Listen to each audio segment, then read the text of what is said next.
What if we could help children slow down, create moments of awareness, of mindfulness before they reach adulthood?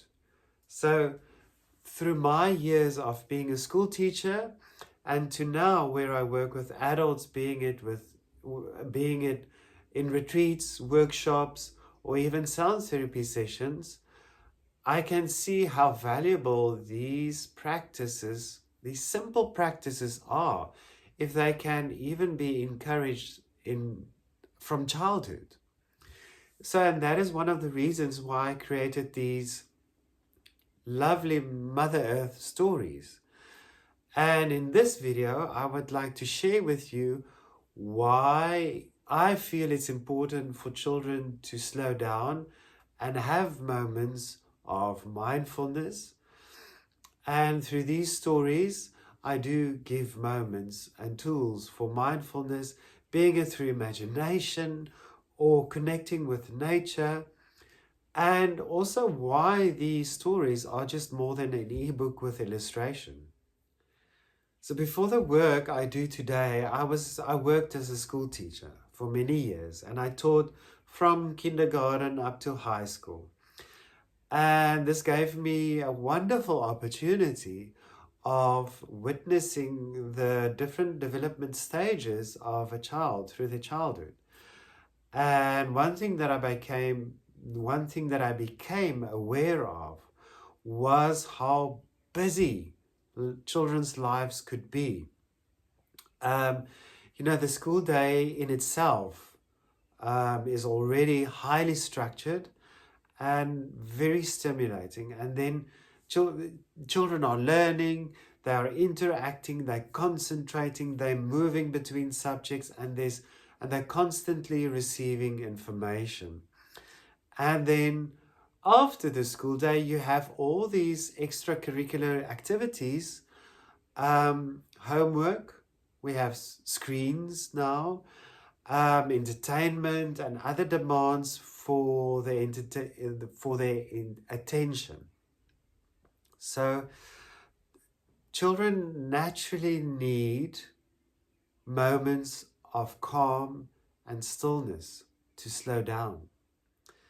And then today, much of my work involves adults. I work with people online through workshops, retreats,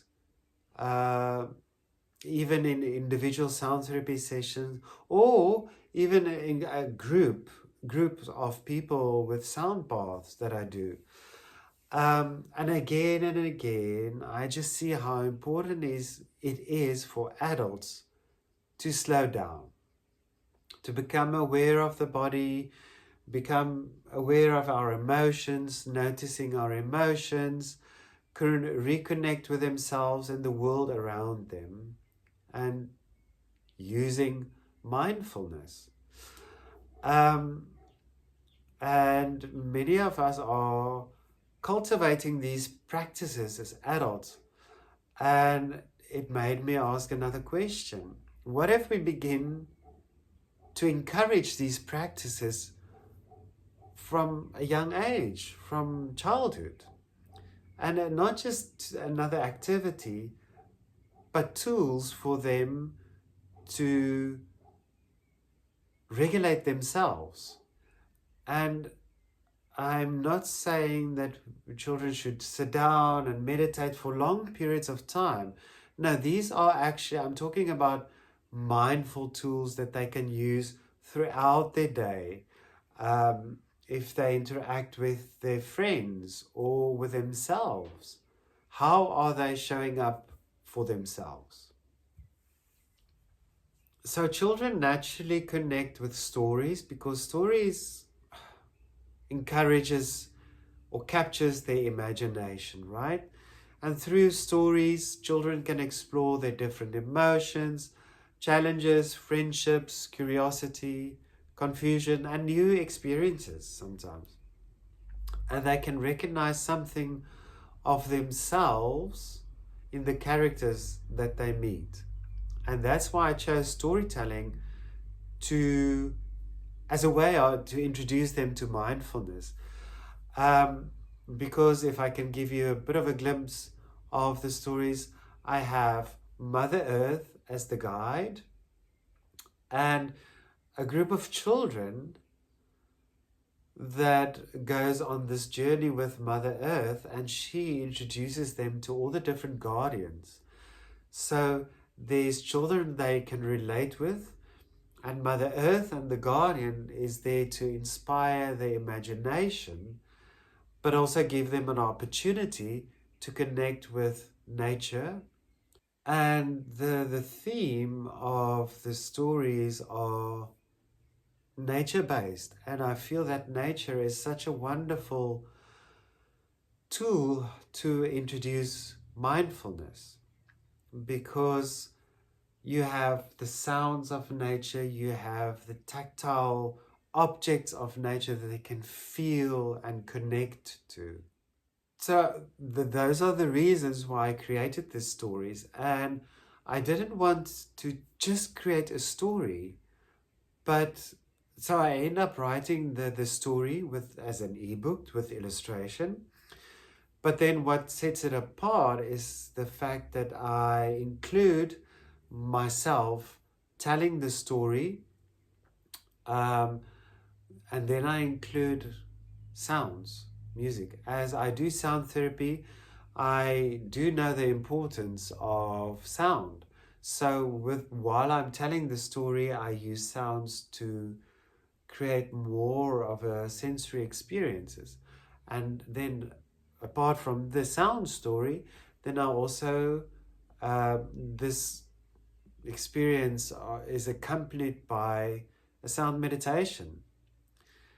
And again, on top of that, I also give a letter that I wrote that is full of tips on how to use this theme or subject of this specific story and create different moments of mindfulness, being it through smell, aromatherapy,